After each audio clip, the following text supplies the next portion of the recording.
88장 내 진정 사모하는 친구가 되시기를 박수 치면서 찬양하겠습니다.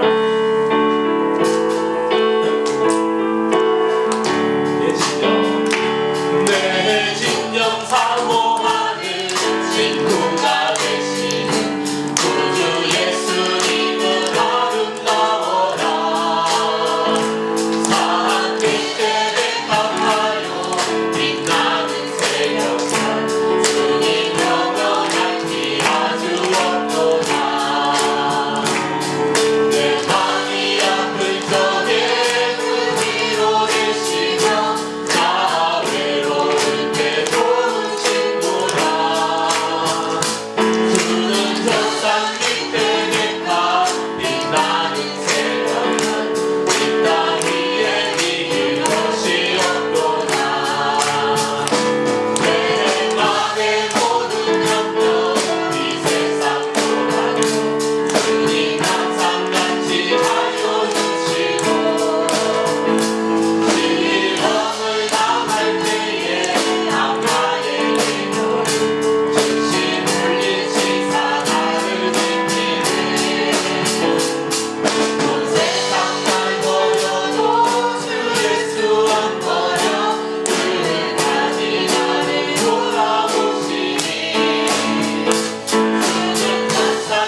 아버지 품으로 나왔습니다. 하나님, 주의 보혈로 우리의 영을 새롭게 해주시고 주의 영으로 우리를 씻어주십시오. 주의 보혈로 우리를 씻어주십시오. 정결한 삶을 살 수 있도록 우리를 인도해 주시고 우리의 죄악을 용서하여 주십시오. 오늘도 귀한 목사를 통해서 복된 말씀으로 우리의 삶을 채워주시기를 소망합니다. 함께 기도하겠습니다. 하늘 하나님, 이 시간도 우리의 모습 이대로 주 앞에 나왔습니다. 예수 그리스도의 보혈로 우리의 죄악을 씻어주시고 주의 보혈로 우리의 영을 정결케 하여 주시고 오늘도 귀한 목사님께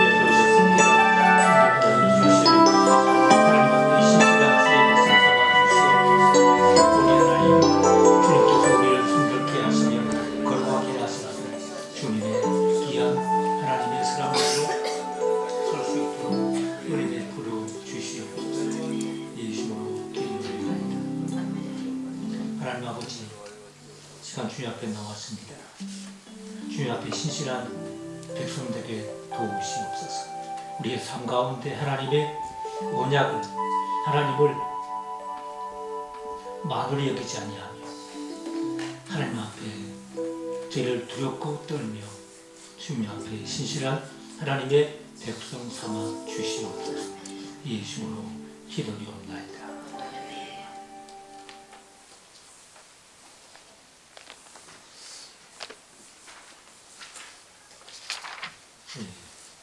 이 교회 소식입니다. 제60일에 강화 동지방회가 2월 22일, 2월 마지막 주일날 강화중앙교회에서 있습니다. 나머지는 이제 주호를 참고하시기 바랍니다. 성경 말씀 보겠습니다. 말라기서 2장입니다. 말라기서를 다시 이제 시작합니다. 말라기서 2장 10절부터 17절까지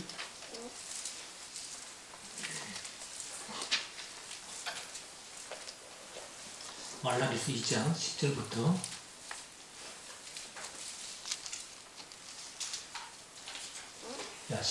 17절까지 기도하겠습니다. 우리는 한 아버지를 가지지 아니하였느냐? 한 하나님께서 지으신 바가 아니냐? 어찌하여 우리 각 사람이 자기 형제에게 거짓을 행하여 우리 조상들의 언약을 욕되게 하느냐? 유다는 거짓을 행하였고 이스라엘과 예루살렘 중에서는 가증한 일을 행하였으며 유다는 여호와께서 사랑하시는 그 성경을 욕되게 하여 이방신의 딸과 결혼하였으니 이 일을 행하는 사람에게 속한 자는 깨는 자나 응답하는 자는 물론이요 만군의 여호와께 제사를 드리는 자도 여호와께서 야곱의 장막 가운데서 끊어 버리시리라. 너희가 이런 뜻도 행하나니 곧 눈물과 울음과 탄식으로 여호와의 제단을 가리게 하는도다. 그러므로 여호와께서 자신은 너희의 공헌물을 돌아보지도 아니하시며 그것을 너희 손에서 기꺼이 받지도 아니하시거늘 너희는 이르기를 어찌 됨이니까 하는도다. 이는 너와 내가 어려서 맞이한 아내 사이에 여호와께서 증인이 되시기 때문이라. 그는 내 짝이요 너와 서약한 아내로되 내가 그에게 거짓을 행하였도다. 그에게는 영이 충만하였으나 오직 하나를 만들지 아니하셨느냐? 어찌하여 하나만 만드셨느냐? 이는 경건한 자손을 얻고자 하심이라. 그러므로 내 신령을 삼가 지켜 어려서 맞이한 아내에게 거짓을 행하지 말지니라. 이스라엘의 하나님 여호와가 이르노니 나는 요원한 것과 옷으로 학대를 가리는 자를 미워하노라. 만군의 여호와의 말이니라. 그러므로 너희 심령을 삼가 지켜 거짓을 행하지 말지니라. 너희가 말로 여호와를 괴롭게 하고도 이르기를 우리가 어떻게 여호와를 괴롭혀 드렸나이까 하는도다. 이는 너희가 말하기를 모든 악을 행하는 자는 여호와의 눈에 좋게 보이며 그에게 기쁨이 된다 하며 또 말하기를 정의의 하나님이 어디 계시냐 함이니라. 다시 말라기서입니다. 말라기서는 우리가 중요한 것은 바로 예배에 대한 것입니다. 그 예배가 참 중요하죠. 우리가 시아서 말에 예배가 가장 중요합니다. 첫 번째로 할 수 있습니다. 그 예배를 우리가 가볍게 하거나 무시한다면 그 사람 신앙생활을 제대로 할 수 없습니다. 또 한 가지는 우리가 그 예배를 말하면서 하나님과 우리와의 관계를 말합니다. 하나님과 우리와의 관계가 얼마나 내가 하나님 앞에 신실한가. 그 문제입니다. 그래서 오늘 말씀 보면은 이제 이스라엘 백성들이 이제 가정생활 중에서 부부생활이지요. 이 부부생활을 통해서 하나님과 관계를 다시 한번 하나님께서 말씀하십니다. 여기 이제 가정생활은 뭐냐면 부부간의 관계가 여기도 한 나오지만 옛날에는 이제 조기 결혼도 많이 했습니다. 그러니까 젊은 나이에 아주 일찍 결혼을 하기도 했지요. 그 사람들이 좀 이렇게 못했습니다. 이게 젊어서 결혼해가지고 이렇게 이제 아내를 이제 부부생활을 하는데 나이가 들어가면 사람들이 아이 권태기야. 아이 이제 아내가 이제는 보기도 싫어. 이건 좀 이제 문제가 되겠지만 이렇게 자 부부 관계가 점점 멀어집니다. 멀어지니까 자기 아내를 학대하기도 하고 버리기도 합니다. 그래서 버리면서 어떻게 합니까? 이방 여자를 취합니다. 자기 아내는 버리고 어릴 때 취한 아내는 버리고 이방 여인과 이제 혼인하는 이런 일들을 했습니다.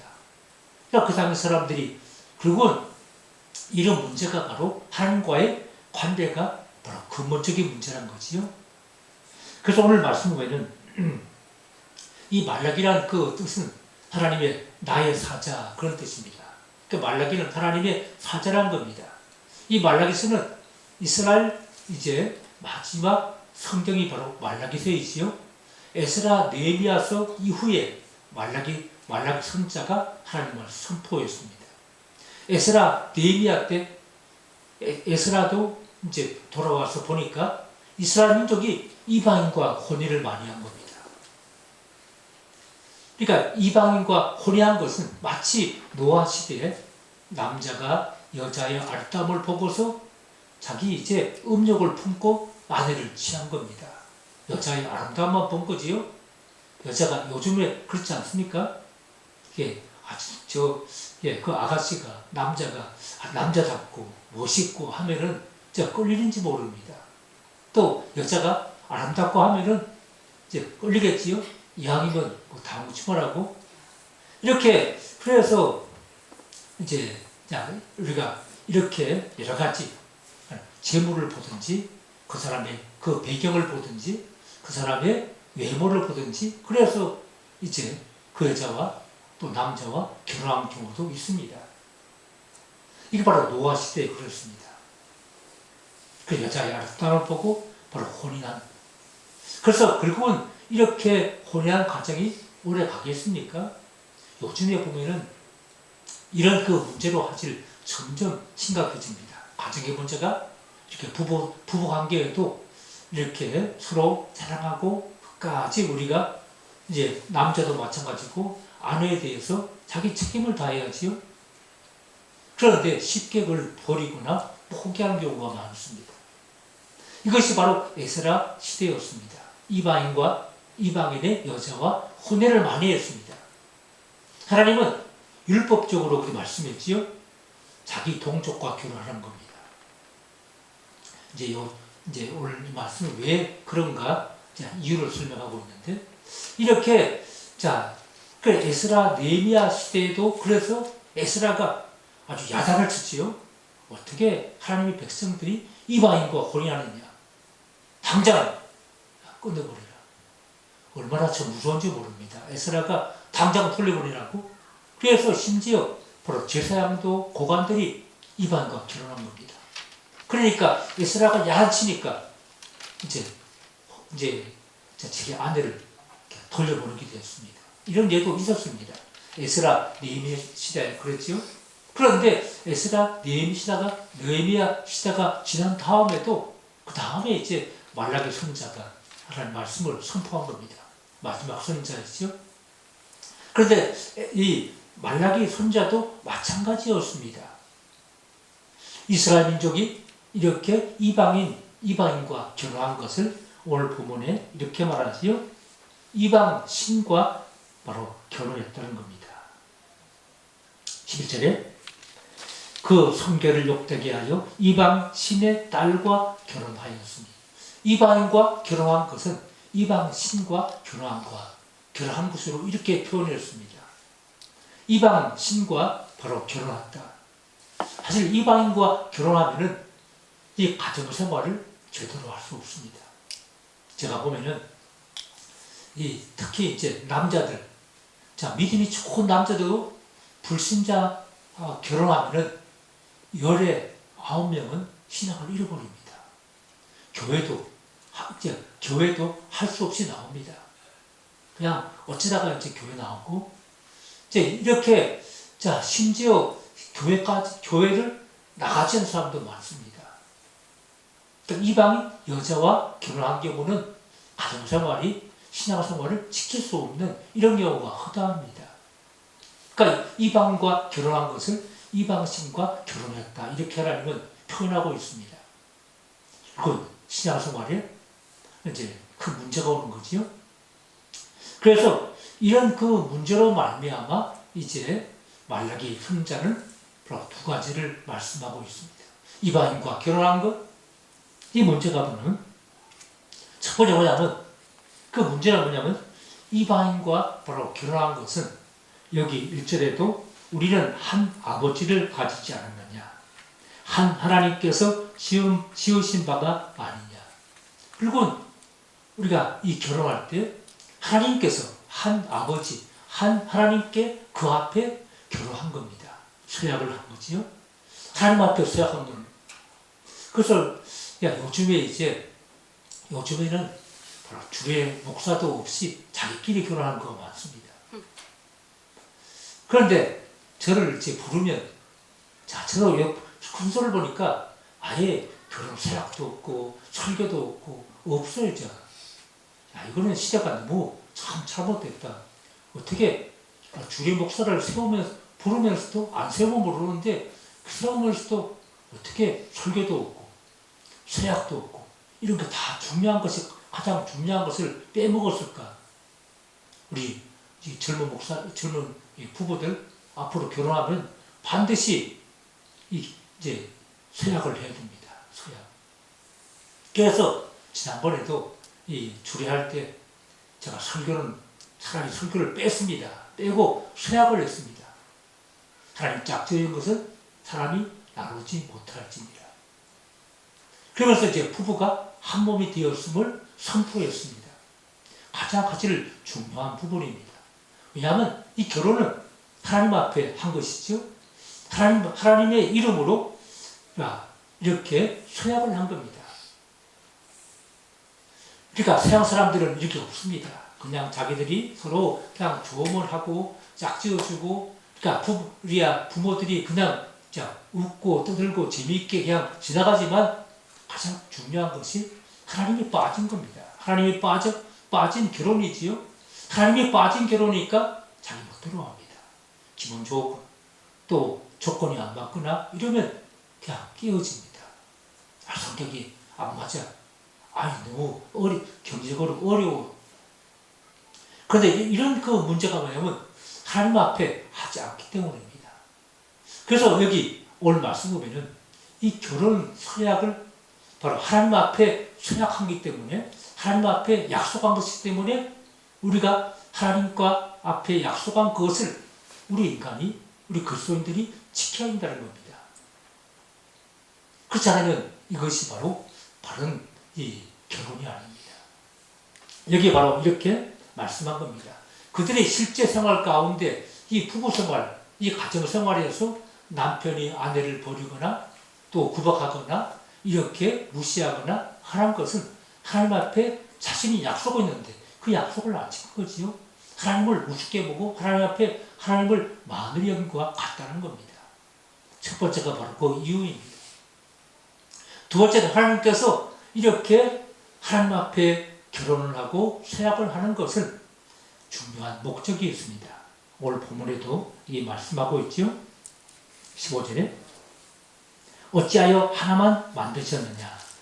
여기 뭐냐, 어찌하여 하나만 만들었냐. 그 말은 뭐냐면 바로 한 부부, 이게 남자가 여자를 많이 두거나 이게 아닙니다. 바로 우리 그리스도인의 우리 가정은 그러니까 일부일처제입니다. 이건 창세기부터 일부일처입니다. 물론 이제 이 자손을 번성하기 위해서 이제 아내를 둘 둔 경우도 있지만 근본적인 하나님의 그 원리는 일부일처제입니다. 하나, 여기도 성경에 있죠. 어찌하여 하나만 만드셨느냐? 한 부부, 한 가정만 이렇게 이제 만드셨느냐? 그 이유를 이제 그 다음에 설명합니다. 이런 이유지요. 경건한 자손을 얻고자 하십니다. 하나님은 이렇게 한 부부를 짝지어서 한 가정을 이루게 한 것은 바로 그 부부를 통해서 경건한 자성을 얻기 위해서 이렇게 말씀하고 있습니다. 하나님 앞에 서약을 해서 부부가 되었으면 이제 그들이 바로 경건한 자손을 잇고 경건한 자손을 계속 우리가 낳고 이어줄 필요가 있습니다. 이 이유를 설명합니다. 그래서 부부가 마찬가지죠. 부부를 통해서 경건한 자녀들, 경건한 후손들을 하나님이 세우시기 위함임을 말씀하고 있습니다. 그런데 이스라엘 백성들이 이방인과 결혼하고 가정 생활에 그들이 하나님을 멀리하고 이렇게 자기 뜻대로 자기 마음대로 이 가정을 생활하니까 문제가 많이 터졌습니다. 무시하고 구박하고 이혼하기도 하고 이런 문제가 생겼다는 겁니다. 이것이 바로 말라기 시대의 문제였습니다. 이 부부 문제가 근본적으로 하나님 앞에 하나님을 멀리하고 하나님과 바른 관계를 무시한 늘 우리가 때로는 그렇지요. 부부가 살아가면서 뭐 좋을 때만 있습니까? 때로는 힘들 때 있고 때로는 아주 위험한 경우를 당할 수 있지요. 그렇지만 내가 하나님 앞에 약속한 것을 내가 어길 수 없다. 이걸 내가 내 스스로 이것을 깨뜨리거나 파혼할 수 없다. 하나님이 계시고 하나님 앞에 내가 서약을 했는데 그래서 때로는 이 어려운 경우도 이렇게 우리가 넘어갑니다. 그래서 이스라엘 백성은 하나님을 아예 물리치고 자기들끼리 결혼하다 보니까 바로 가정이 깨지는 겁니다. 가정이 깨지고 문제가 터지기 시작했습니다. 첫 번째 바로 이 문제를 시작하면서 이런 그 문제는 결국 하나님과 나와의 관계가 잘못된 것입니다. 관계가 깨진 거지요. 그리고 이렇게 부부간에도 우리가 그리스도인들이 참 중요한 것은 하나님 앞에 서약을 하고 하나님과 바른 관계를 맺어가면서 가정을 이루어가는 겁니다. 이것을 우리가 무시하거나 멀리한다면 이 가정이 깨지기 쉽습니다. 러시아를 가니까 러시아는 이혼이 400% 나옵니다. 그걸 어떻게 400%가 될 수 있어?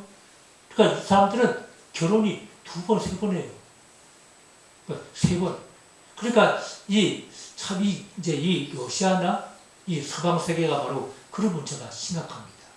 그래도 우리가 동양은 그래도 유교 전통이 있고 하니까 함부로 못하는데 서양은 그게 아닙니다.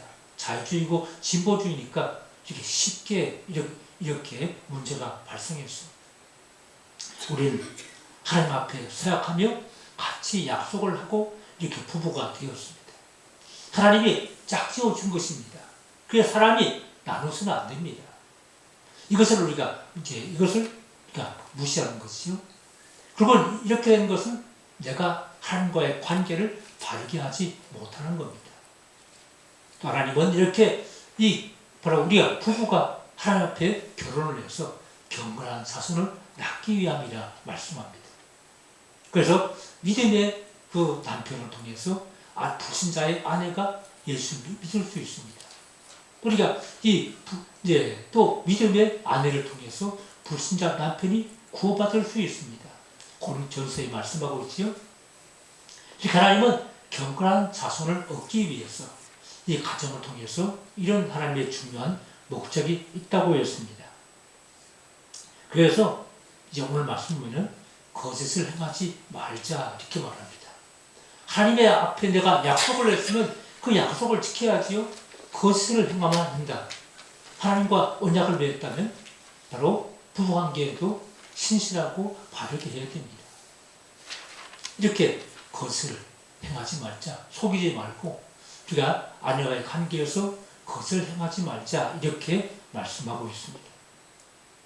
우리는 이렇게 이 가정생활에서 이렇게 부부관계가 바르지 못한 그 이스라엘 백성들에게 바로 이렇게 교훈합니다. 바른 부부생활, 또 우리가 하나님께서 그리스도의 가정을 통해서 바로 경건한 자손을 낳기 원하시는 하나님의 뜻을 너희가 알 것을 말씀했습니다. 기도하겠습니다. 하나님 아버지, 이스라엘 백성들이 하나님 앞에 그들이 약속을 언약을 지키지 못하며 이방인 아내를 취해서 가정에 이렇게 하나님과 멀어졌습니다. 그래서 젊어서 취한 아내를 구박하고 이혼하기도 하고 이렇게 그들이 거짓된 일을 행했습니다. 그래서 그들이 하나님 앞에 신실하기를 주님께서 원하심을 말씀했습니다. 또 하나님께서 이렇게 경건한 가정을 이루게 한 것은 후보를 통해서 가정이 경건한 자손을 얻기 위한 것임을 말씀합니다. 우리 가정을 통해서 경건한 자손들이 세워질 수 있도록 축복하시고 함께 주시옵소서. 예수님으로 기도하옵나이다. 하늘에 계신 우리 아버지여, 이름이 거룩히 여김을 받으시오며 뜻이 하늘에서 이룬 것 같이 땅에서도 이루어지이다. 오늘날 우리에게 일용할 양식을 주옵시고 우리가 우리에게 죄 지은 자를 사하여 준 것 같이 우리 죄를 사하여 주옵시고 우리를 시험에 들게 하지 마옵시고 다만 악에서 구하옵소서. 내게 나라와 권세와 영광이 영원히 있사옵나이다.